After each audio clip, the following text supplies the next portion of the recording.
Hello, BookTube, from both of us. Yes. Hey, baby. How you doing? Do you want to come down here? Huh? There you go. Ooh. This is the second Frieda yoga in one day. Good Lord. Uh, I have some new arrivals for you. Not exactly 100% mail haul today. There is mail, but there are also a couple of new arrivals that came. And a couple of new arrivals that got opened off camera, which is sin number one.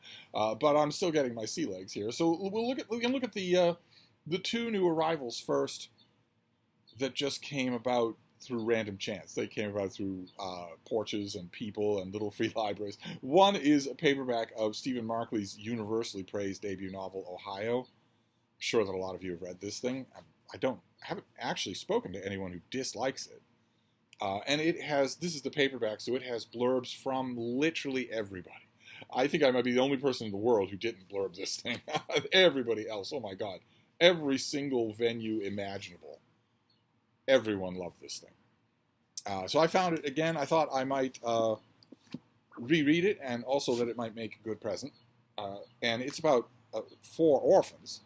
Four people, let's see here. Not orphans, but young people. Four former high school classmates converge on their hometown in northeastern Ohio.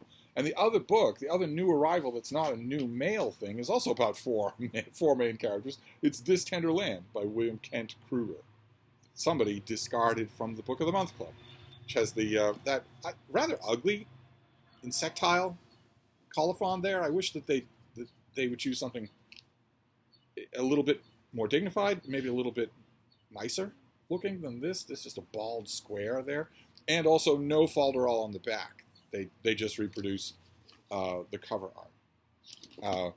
And this also is about four main characters. This one is set in 2013. This one is set in 1932. On the banks of Minnesota's Gilead River, the Lincoln Indian Training School is a pitiless place where Native American children, forcibly separated from their parents, are sent to be educated. It is the home to Odie O'Banion, a lively orphan boy whose exploits constantly earn him the superintendent's wrath. Odie and his brother Albert are the only white faces among hundreds of Native American children. After committing a terrible crime, Odie and Albert are forced to flee for their lives, along with their best friend Mose, a mute young man of Sioux heritage. Out of pity, they take with them a broken-hearted little girl named Emmy. So it's these four orphans. I read this when it came out last year. Is that right? Is this last year? Oh no, 2019. I read it and really liked it. I'm a big fan of this author, so happy to find it again. I might not keep it. It might end up being a gift, but then we have two packages to open, two mail packages. So let's see what we have here. We'll tread very lightly. I want this trend to continue as much as anybody. Let's see what this first one is. It's a finished copy of something. Oh, it's got a fantastic cover, like so many American books do. It's got a fantastic cover. Okay, this comes out in late August. This is by Laura Zimmerman, and it is called Just Do This One Thing for Me. Look at that. That is incredible. Let's see here. Laura Zimmerman shares the story of a courageous teen as she tries to keep her family together amid her scammer mother's disappearance in this novel, which follows up her debut novel, My Eyes Are Up Here. And it is the focus. Its focus is on family and a courageous young girl after unexpected tragedy strikes. Drew, a 17-year-old student, is trying to take care of her two younger siblings until she graduates and can finally leave home. Drew's mom, Heidi, takes the phrase, just do this one thing for me, to another level, constantly asking her eldest daughter to cover all the important but boring things she needs to do so that she can manage her scams, including fake Amazon reviews. Heidi's latest request is for Drew to watch over Karna, her 15-year-old sister, and Lachlan, her 8-year-old brother, while she travels to Mexico to attend a concert on New Year's Eve. Life is as usual until Heidi's disappearance is permanent and her schemes begin to unravel, risking the family's well-being in the process. Drew has to decide whether to report everything and lose her family or keep up the scams so that she and her siblings can stay together in the dead of a Wisconsin winter. Okay. All right. Well, It's not very Wisconsin wintry around here, but August 22nd means that, technically speaking, I could put this on my list for tonight. I have stuff to do. I could read This Tender Land again. And I have work to do. August is right around the corner, and I also have a Brattle haul. I went to the Brattle this morning, so I'm going to want to pick stuff from there to read, plus a bunch of BookTube events. But this isn't going to take long, and it sounds intriguing. So that is item number 1 from the mail. Now, I'll do item number 2, and then exit stage left without anybody getting hurt. This will be very easy to do. Okay, we have another novel.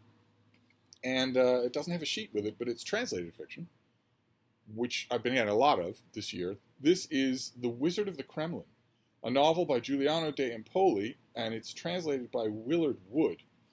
Doesn't Willard Wood translate from... this is translated from the French. The Wizard of the Kremlin. And this comes out... Oh, wow. At the very end of October. So this comes out basically in November. All right, well, what have we got here? Known as the Wizard of the Kremlin, the enigmatic Vadim Baranov was a TV producer before becoming a political advisor to Putin, a.k.a. the Tsar. After his resignation from this position, legends about him multiply, with no one able to distinguish truth from fiction, until one night when he tells his story to the narrator of this book. He immerses us in the heart of the Russian state, where sycophants and oligarchs have been engaging in open warfare, and where Vadim, now the regime's main spin doctor, turns an entire country into an avant-garde political stage. Yet he is not as ambitious as the others. Entangled in the increasingly dark secrets of the regime he has helped to create, he will do anything to get out, guided by the memory of his grandfather, an eccentric aristocrat who survived the revolution, and the mesmerizing, merciless Ksenia, with whom he has fallen in love.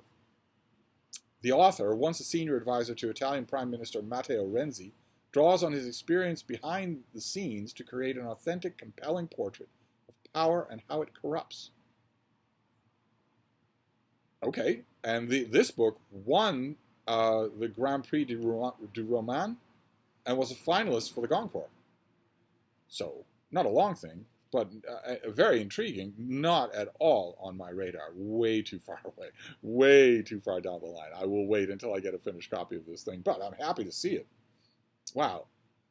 Interesting. A novel that explores the nature of power through an intimate look at Putin's regime. Wow. Okay, well, that was painless, yes. So we have all fiction. We have The Wizard of the Kremlin, translated fiction, coming out in the autumn. We have Just Do This One Thing for Me, this novelist's follow-up to her debut. We have This Tender Land, William Kent Kruger, in a Book of the Month Club edition that doesn't look too bad, all things considered. And the paperback of Ohio, Stephen Markley's Ohio.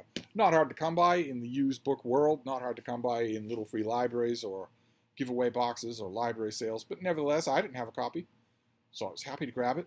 I don't know what kind of a priority it has for rereading. There's a kind of a goal in my mind, sort of half-formed, maybe for next year, of revisiting the big, fated bestseller behemoth books of the 21st century.